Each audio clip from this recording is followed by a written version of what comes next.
और बिहार से एक बार फिर से बात, जहां पर सियासी हलचल इस वक्त बेहद तेज है। लालू यादव ने नीतीश से बात की है, तेजस्वी यादव ने बड़ी बैठक बुलाई है। तेजस्वी ने आरजेडी नेताओं की मीटिंग बुलाई, आरजेडी नेताओं की आज मीटिंग। और अब देखना होगा कि बिहार में आने वाले दिनों में क्या कुछ होता है, क्योंकि बीते 24 घंटे में बहुत तेजी के साथ घटनाक्रम यहां पर बदलता हुआ नजर आ रहा है। 243 विधानसभा की सीटें, आरजेडी लगातार इसको लेकर के मंथन और चिंतन इस वक्त करते हुए, क्योंकि नीतीश कुमार जहां पर एक तरफ अपने आवास पर तमाम बड़े चेहरों से, बड़े नेताओं से मिल रहे हैं। आप देख सकते हैं ये गाड़ियां जो कि लगातार वहां पर पहुंचती हुई नजर आई और अब इनके निकलने का सिलसिला यहां पर जारी है। लेकिन बड़ी बात यह कि तेजस्वी यादव ने भी एक मीटिंग बुलाई है। सर्वेश मेरे साथ, मेरे सहयोगी तमाम जानकारी के साथ मौजूद है। सर्वेश, इस मीटिंग के बारे में हम आगे बात करेंगे, लेकिन पहले आप ये अपडेट दीजिए कि सीएम आवास पर जो नेता जुटे थे, क्या वो निकल चुके हैं? क्या वो मीटिंग समाप्त हो गई? जी बिल्कुल नहीं, मीटिंग अभी जारी है और नीतीश कुमार के साथ अभी भी तमाम वो नेता जो पहले उनके साथ मीटिंग कर रहे थे, वो तमाम नेता अभी भी मौजूद हैं। केवल विजय चौधरी बाहर निकले हैं और वो कहाँ गए हैं अभी इसके बारे में कोई जानकारी नहीं है। लेकिन जो तमाम बाकी जो नेता थे, संजय झा, ललन सिंह, उमेश कुशवाहा, ये तमाम लोग अभी भी नीतीश कुमार के साथ सीएम हाउस के अंदर मौजूद हैं और वहाँ बैठकों का दौर जारी है। प्रिया, सर्वेश, एक अपडेट ये भी आया है कि लालू प्रसाद यादव भी नीतीश कुमार से बातचीत करने की कोशिश में, और आज तेजस्वी ने एक बड़ी आरजेडी की बैठक बुलाई है। अब इस बैठक के क्या मायने निकाले जाएं और आगे अब क्या कुछ संभावनाएं बनती हैं बिहार की सियासत में? देखिए, जब नीतीश कुमार मूड बदलते हैं तो निश्चित तौर पे उसका असर आरजेडी पर भी होगा और निश्चित तौर पे आरजेडी भी इस फैसले से अचंभित नहीं होगी, क्योंकि ऐसा काम नीतीश कुमार पहले भी कर चुके हैं। तो अपनी तैयारी तमाम दल अपने तरीके से कर रहे हैं। यही वजह है कि दिल्ली में बीजेपी के भी लोग बैठकें कर रहे हैं और आरजेडी ने भी आज एक बैठक बुलाई है। तेजस्वी यादव उसकी अध्यक्षता करेंगे। तो तमाम जो कवायदे हैं वो लगातार जारी हैं। बिहार में सियासत किस करवट बैठेगा ये अभी कुछ घंटों में पता चल जाएगा, क्योंकि अब हालात जो है वो काफी देर और कुछ घंटों का इंतजार हमें और करना होगा और उसके बाद तमाम चीजें क्रिस्टल क्लियर हो जाएंगी। मैं लौट रही हूं सर्वेश आपके पास, लेकिन इसी से जुड़ी एक और बड़ी खबर है, वो भी अपने दर्शकों को हम बता दें। बिहार की सियासत से जुड़ी इस वक्त की बड़ी खबर कि अमित शाह ने सुशील कुमार मोदी को मिलने के लिए बुलाया है। शाम 7:30 बजे मुलाकात होगी। बिहार बीजेपी के प्रभारी विनोद तावड़े को भी बुलाया गया। जेडीयू ने अपने सभी विधायकों को पटना तलब किया। तो आप ये समझिए कि एक तरफ महागठबंधन का जो स्वरूप बिहार में है, जिसकी सरकार है, एक तरफ जेडीयू जो कि तमाम चेहरों के साथ मीटिंग कर रही है, सीएम आवास पर तमाम बड़े नेताओं की मौजूदगी, दूसरी तरफ आरजेडी ने मीटिंग बुलाई, तीसरी तरफ बीजेपी के बड़े नेता केंद्रीय गृह मंत्री अमित शाह ने बिहार बीजेपी के कई सीनियर लीडर्स को बुलाया है। सर्वेश मेरे साथ, मेरे सहयोगी लगातार बने हुए। और सर्वेश, लोगों के मन में अब ये सवाल है कि आखिरकार बिहार में होगा क्या, क्योंकि कई सारी संभावनाएं। एक संभावना ये कि एक बार फिर से एनडीए में शामिल हो जाए नीतीश कुमार, और दूसरी बात ये कही जा रही है कि कहीं ना कहीं नीतीश कुमार एक बार फिर से प्रेशर पॉलिटिक्स कर रहे हैं। देखिए प्रिया, दोनों ही बातें हो सकती हैं, लेकिन जो हालात बिहार में बने हैं, जिस तरीके से नीतीश कुमार और लालू प्रसाद यादव के बीच में खाइयां सामने आई हैं, उसको देखकर ऐसा नहीं लगता कि अब बहुत कुछ दुरुस्त होने वाला है इन दोनों के बीच में। क्योंकि जिस तरीके से रोहिणी आचार्य ने ट्वीट किया, उसको कहीं ना कहीं जेडीयू के लोग ये मान रहे हैं कि वो बिलो द बेल्ट हिट था और यही वजह है कि नीतीश कुमार ने उसको लेकर अपनी आपत्ति जताई। जहां तक बात है नीतीश कुमार के एनडीए में शामिल होने का, तो एनडीए के लोग इसके लिए तैयार हैं कि नहीं, ये देखने वाली बात होगी। बीजेपी इसके लिए कितनी तैयार है, कितने क्या उसकी तरफ से शर्तें रखी जाती हैं, नीतीश कुमार उन शर्तों पे अमल करते हैं, उनको मानने को तैयार होते हैं या नहीं होते हैं, ये भी देखने वाली बात होगी। अगर ऐसी कोई बात होती है तो निश्चित तौर पे अगर नीतीश कुमार और बीजेपी के बीच में सब कुछ सामान्य होता है, सब कुछ एक दूसरे की बातें दोनों लोग मान लेते हैं, तो निश्चित तौर पे सरकार एनडीए की बन सकती है बिहार में फिर से एक बार। लेकिन अगर इस पे कहीं इस वक्त जो सिचुएशन है, अगर नीतीश कुमार नाराज हैं और अगर वो स्टेप आउट करते हैं महागठबंधन से, तो आखिरकार उसके बाद परिस्थितियां कैसे बदलेगी? क्योंकि 243 विधानसभा की सीटें हैं और 122 मेरे ख्याल से मैजिक नंबर होगा। तो आरजेडी, क्या इसको लेकर के आरजेडी और कांग्रेस भी अभी तैयारियों में जुटी हुई है कि अगर ऐसा कुछ हो तो हम काउंटर कर सके?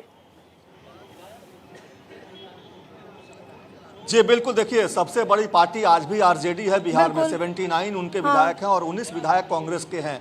तो एक तरह से कहा जाए तो उनके पास करीब 98 का आंकड़ा उनके पास है। और वाम दलों की बात कर लें या फिर जीतन राम मांझी की बात कर लें, तो इन लोगों को अगर वो साथ लेकर चाहें तो वो लोग सरकार बनाने की स्थिति में आ सकते हैं। और उसके लिए लेकिन उनको जेडीयू या फिर बीजेपी के कुछ विधायकों को तोड़ना होगा। बीजेपी के विधायक टूटने से रहे, क्योंकि 78 का आंकड़ा उनके पास भी है। बीजेपी भी चाहेगी कि अगर सरकार बिहार में गिरती है तो तो मैं वो भी 1 मिनट आपके पास आ रही हूँ सर्वेश। इस बीच एक बड़ी खबर है वो अपने दर्शकों को बता देते हैं। 4 फरवरी को पीएम मोदी की बेतिया में सभा, पीएम मोदी के साथ मंच साझा कर सकते हैं नीतीश कुमार। इस वक्त की ये बड़ी खबर है क्योंकि अब कहा जा रहा है कि नीतीश कुमार मंच साझा कर सकते हैं क्योंकि 4 फरवरी को प्रधानमंत्री नरेंद्र मोदी बेतिया में सभा करने वाले। उससे पहले खबर यह भी थी कि झारखंड जाने वाले थे नीतीश कुमार, लेकिन अपना कार्यक्रम रद्द कर दिया। और ठीक क्योंकि 4 फरवरी को पीएम मोदी बिहार के बेतिया में मौजूद रहेंगे और संभव है कि नीतीश कुमार उस दौरान मंच पर साथ रहे। और सर्वेश, जब ये खबर सामने आ रही है कि प्रधानमंत्री नरेंद्र मोदी की सभा होगी और हो सकता है कि उस स्टेज पर नीतीश कुमार भी मौजूद रहेंगे, अगर ऐसा होता है तो संकेत क्लियर?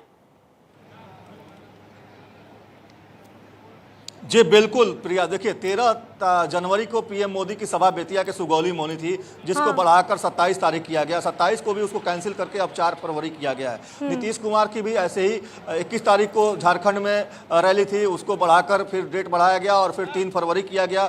अब 3 फरवरी का भी डेट उन्होंने कैंसिल कर दिया। तो निश्चित तौर पर एक तरह से कहा जाए तो कि अगर बीजेपी और जेडीयू के बीच में सब कुछ सामान्य होता है, सारी बातें अगर पुख्ता हो जाती हैं और एक मंच पे आ जाती हैं, तो निश्चित नीतीश कुमार भी मोदी के साथ मंच शेयर कर सकते हैं। इसमें कोई शंका की बात नहीं होगी। अगर सब कुछ तय हो जाता है, सारी बातें अगर फिक्स हो जाती हैं, तो इसमें कहीं से कोई दो राय नहीं है कि नीतीश कुमार मोदी के मंच पर मौजूद नहीं होंगे। लेकिन एक बात साफ होगी कि नीतीश कुमार ने न्याय यात्रा में जाने से साफ तौर पर इनकार कर दिया है। राहुल गांधी न्याय यात्रा के तहत बिहार के कटिहार, पूर्णिया और किशनगंज में महीने के आखिरी 3 दिनों में रैली करने वाले हैं, 29, 30 और 31 को।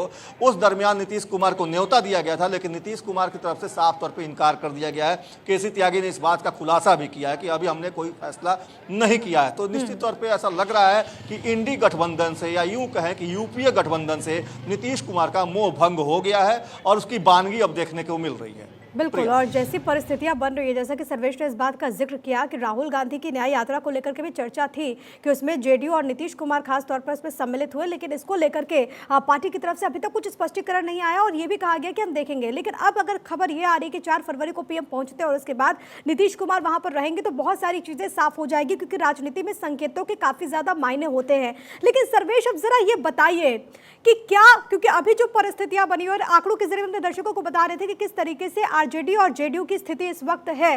बिहार विधानसभा की अगर बात करें तो 8 ऐसे विधायक होंगे जो कि बहुत इंपॉर्टेंट रोल प्ले करेंगे। ये ग्राफिक्स आपकी टीवी स्क्रीन पर है। अब उन 8 विधायकों को किस तरीके से आरजेडी अपने पाले में लाएगी, पहला सवाल तो ये, क्योंकि बहुमत के लिए यानी कि 122 डिजिट पहुंचने के लिए 8 की जरूरत और होगी इसमें, अगर हम सभी को ऐड ऑन कर दे तो। अव्वल सवाल ये। दूसरा सवाल ये कि अगर मैं गलत नहीं हूं तो सर्वेश, बिहार में जो विधानसभा अध्यक्ष हैं वो आरजेडी कोटे से ही हैं, तो क्या इतना आसान जनता दल यूनाइटेड के लिए भी होगा, या फिर यहां से अब आगे परिस्थितियां कैसे बनेगी? देखिए, राजनीतिक संभावनाओं का खेल है और संभावनाएं कहीं भी कुछ भी हो सकती हैं। जहां तक आपने बताया, बिल्कुल वाजिब फरमाया कि अवध बिहारी चौधरी जो विधानसभा के अध्यक्ष हैं, वो कहीं ना कहीं आरजेडी कोटे से ही हैं और निश्चित तौर पे ऐसा ये माना जा रहा है कि अविश्वास प्रस्ताव ला सकते हैं लालू प्रसाद यादव। और अगर ऐसा, जी बिल्कुल, देखिए तस्वीरें लगातार यही हैं कि गाड़ियां आ रही हैं, जा रही हैं, लेकिन जो चेहरे जो अंदर सीएम हाउस के भीतर हैं वो अभी भी अंदर हैं और वो अब लोग अभी भी बाहर नहीं निकले हैं। और तमाम मीडिया कर्मी यहाँ पर मौजूद हैं और इस हलचल को सब लोग चाहते हैं कि अपने चैनल पर सबसे पहले ब्रेक करें। कोशिश वही है सबकी, लेकिन जो हालात हैं वो ऐसे ही बने हुए हैं और ये लगातार हालात करीब 2 घंटे से बने हुए हैं यहाँ पे। और 2 घंटे से सब कुछ बातें यही चल रही है कि आखिर नीतीश कुमार क्या फैसला लेने वाले हैं, उनके मन में क्या है। इस बात को जानने की कोशिश सबको है, उत्सुकता सबको है। हालांकि अभी भी अंदर खाने से क्या कुछ चल रहा है इसकी सूचना फिलहाल अभी नहीं मिल पाई है। लेकिन एक बात जरूर है कि जेडीयू ने अपने सभी विधायकों को पटना तलब कर लिया है। ये एक काफी अहम सूचना है जिसके तहत ये माना जा रहा है कि सरकार जो है किसी भी करवट ले सकती है। नीतीश कुमार कोई भी फैसला किसी भी वक्त ले सकते हैं। नीतीश कुमार को राजनीति का एक बहुत धुरंधर खिलाड़ी बताया जाता है और मुझे याद है जब पिछली मर्तबा वो आरजेडी के साथ, महागठबंधन के साथ रिश्ता तोड़ रहे थे, तो उन्होंने भरे मंच से कहा था कि मेरी अंतरात्मा की आवाज जाग गई और उसको सुनकर मैं ये फैसला ले रहा हूँ। उस वक्त जो एक मुद्दा था वो करप्शन को लेकर के था, जिसको लेकर के उन्होंने तेजस्वी यादव के बारे में बताया था कि मैंने तो कहा था कि वो इस्तीफा दे दे, लेकिन उन्होंने माना नहीं और अब मैं अलग हो रहा हूं। उसके बाद उन्होंने एनडीए के साथ वो आ गए। दूसरी बार इस बार उन्होंने परिवारवाद के मुद्दे पर घेरा, और ये सही बात है कि 18 वर्षों में नीतीश कुमार पर ना करप्शन का आरोप लगा है, ना परिवारवाद को लेकर के उन पर उनके विरोधी हमलावर उस तरीके से रहे हैं। तो क्या नीतीश कुमार अपने कद को लेकर के भी एक मैसेज लोगों के बीच में देना चाहते हैं, कम से कम इन दो मसलों पर? जी प्रिया, देखिए इमेज कॉन्शियस रहे हैं नीतीश कुमार, लगातार इस बात को उनकी पार्टी कहती भी रही है। इमेज को लेकर कभी भी उन्होंने कोई समझौता नहीं किया है। जहां तक पार्टी की बात है तो ये साफ हो गया है कि उनकी पार्टी ने काजल की कोठरी में रहते हुए भी कालिख नहीं लगने दिया। आज केसी त्यागी ने भी साफ तौर पे कहा कि हम परिवारवादी पार्टियों से घिरे हुए हैं, लेकिन परिवारवाद का तमगा हमारे ऊपर नहीं लगता है। परिवारवाद को से हम लोगों ने खुद को और खुद की पार्टी को दूर रखा है। तो ये मसला कहीं ना कहीं इस तरफ इशारा करता है। और जहां तक तेजस्वी यादव की बात आपने कही कि पिछली बार उन्होंने करप्शन को लेकर कहा था कि तेजस्वी यादव को मैंने कहा था कि इस्तीफा दे दो, लेकिन उन्होंने वो नहीं माने, जिसकी वजह से उन्होंने सरकार बदल दी। तो नीतीश कुमार के बारे में एक बात साफ है कि तेजस्वी यादव से यही बात उन्होंने नहीं कही थी। उन्होंने ये भी कहा था कि स्थिति स्पष्ट कीजिए, आप जो आरोप लग रहे हैं उसके ऊपर आप बयान दीजिए कि ये आरोप जो है बेबुनियाद है, और दस्तावेजी प्रमाण दीजिए, साक्ष्य दीजिए उसका, जो कि तेजस्वी यादव उस साक्ष्य नहीं दे पाए, और जिसकी वजह से नीतीश कुमार नाराज हुए और उन्होंने कहा कि ऐसे में मैं साथ नहीं चल सकता, और उसकी वजह से उन्होंने जाकर इस्तीफा दे दिया। तो नीतीश कुमार की अंतरात्मा कभी भी जाग जाती है और जाग सकती है, क्योंकि जिस तरीके के हालात अभी बने हुए हैं, जिस तरीके से उन पर हमला किया जा रहा है, उसको लेकर पार्टी कहीं लेकिन सर्वेश इसकी वजह क्या माने, क्योंकि जाहिर है कि कोई आज की बात तो नहीं होगी, इसको लेकर के पटकथा तो लंबे वक्त से लिखी गई होगी। क्या नीतीश कुमार किन किन बातों को लेकर के इतना नाराज हो गए? देखिए, पटकथा 9 अगस्त 2022 को लिखी गई थी, जब आरजेडी के साथ जेडीयू ने सरकार बनाया था बिहार में। उस वक्त ये तय हुआ था, जिस डील की बात लगातार जीतन राम मांझी भी करते हैं, उपेंद्र कुशवाहा भी करते हैं, जो उस वक्त नीतीश कुमार के साथ थे, कि एक डील हुई थी कि 4 महीने में तेजस्वी यादव को मुख्यमंत्री की कुर्सी थमा देंगे नीतीश कुमार, और खुद केंद्रीय राजनीति में सक्रिय होंगे। वो डील कहीं ना कहीं एक तरह से कहा जाए तो टूट गई, और उस डील पे अमल नहीं किया गया। हालांकि नीतीश कुमार की तरफ से अंदर खाने से यही कहा जाता है कि इस डील के तहत एक बात यह भी थी कि लालू प्रसाद यादव ने कहा था कि नीतीश कुमार को इंडी गठबंधन का संयोजक बनाया जाएगा, जो कि नहीं हो पाया। इन तमाम चीज़ों को लेकर कहा जाए तो एक तरह से दोनों ही तरफ से कहीं लूप होल्स छोड़े गए, जिसकी वजह से तेजस्वी यादव मुख्यमंत्री नहीं बन पाए और नीतीश कुमार संयोजक नहीं बन पाए। और ये वजह जो है वो कहीं ना कहीं बड़ा रूप अख्तियार करती गई, और धीरे धीरे विरोध जो है वो काफ़ी मुखर होता गया। और जब बिहार में नौकरियों की भरमार लाने की बात हुई तो उसका श्रेय लेने को लेकर दोनों ही पार्टियां आपस में भिड़ गईं। सनातन के मुद्दे पर कई बार ऐसा हुआ कि राम मंदिर को लेकर, भगवान श्री राम पर, या कई ऐसे देवी देवताओं पर आरजेडी के विधायकों ने, मंत्रियों ने क्या कुछ नहीं कहा, लेकिन उस पर भी चुप्पी साधे रखी। आरजेडी के तमाम जो बड़े नेता हैं उन लोगों ने चुप्पी साधे रखी। नीतीश कुमार उसको लेकर भी हमलावर रहे, उस पर भी उन्होंने आपत्ति जाहिर की थी। तो ऐसे कई मसले हैं, ऐसे कई मुद्दे हैं। कई बार नीतीश कुमार के ऊपर भी उनकी पार्टी के लोगों ने, सुनील सिंह जो एमएलसी हैं आरजेडी कोटे के, उन्होंने कई बार अपने सोशल साइट्स पे, अपने सोशल मीडिया पे कई बार इस तरह के बातें लिखी जो नीतीश कुमार के खिलाफ थी।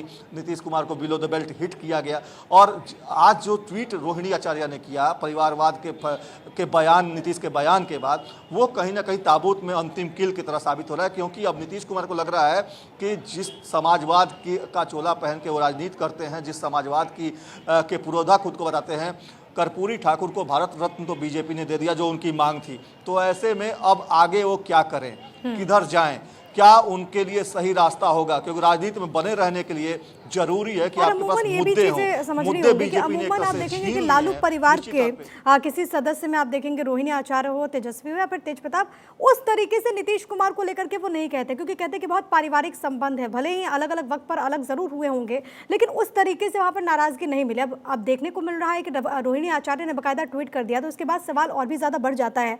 लेकिन सर्वेश, एक चीज जरा और समझाइए, नीतीश कुमार ने पिछले विधानसभा चुनाव में लोगों से जनसभा में अपील की थी कि ये मेरा आखिरी चुनाव होगा, अब हम चुनाव नहीं लड़ेंगे। अब दूसरी तरफ ये खबर सामने आ रही है कि हो सकता है कि विधानसभा भंग हो जाए और उसके बाद चुनाव हो सकता है, संभव है कि लोकसभा के साथ ही बिहार में विधानसभा के चुनाव कराए जा सके, जो कि 2025 अक्टूबर में होने वाले थे।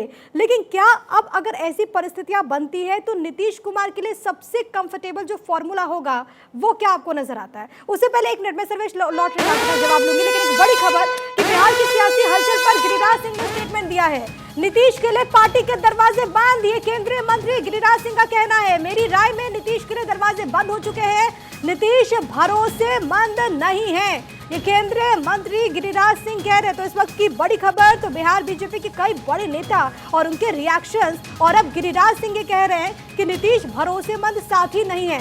सर्वेश मेरे साथ, मेरे सहयोगी लगातार बने में। सर्वेश, गिरिराज सिंह के इस स्टेटमेंट पर भी जवाब दीजिएगा और जो मैंने आपसे सवाल पूछा था उस पर भी जरूर डिटेल्स बताइए। जी देखिए प्रिया, गिरिराज सिंह ने जो बातें कही हैं इस बात को पहले भी कई बार दोहरा चुके हैं। अमित शाह भी कई बार मंच से दोहरा चुके हैं, नवादा की रैली में हो या फिर सुपौल की रैली में हो, वहाँ भी अमित शाह ने इसके संकेत दिए थे कि अब नीतीश के लिए बीजेपी के दरवाजे बंद है, कंधे पर बिठाकर मुख्यमंत्री बनाना अब बीजेपी ने बंद कर दिया है। ये बयान था सीधे तौर पर। तो एक तरह से देखा जाए, लेकिन परिस्थितियाँ बदलती हैं, हालात बदलते हैं और राजनीति में कुछ भी अस्थायी या अस्थायी नहीं होता है।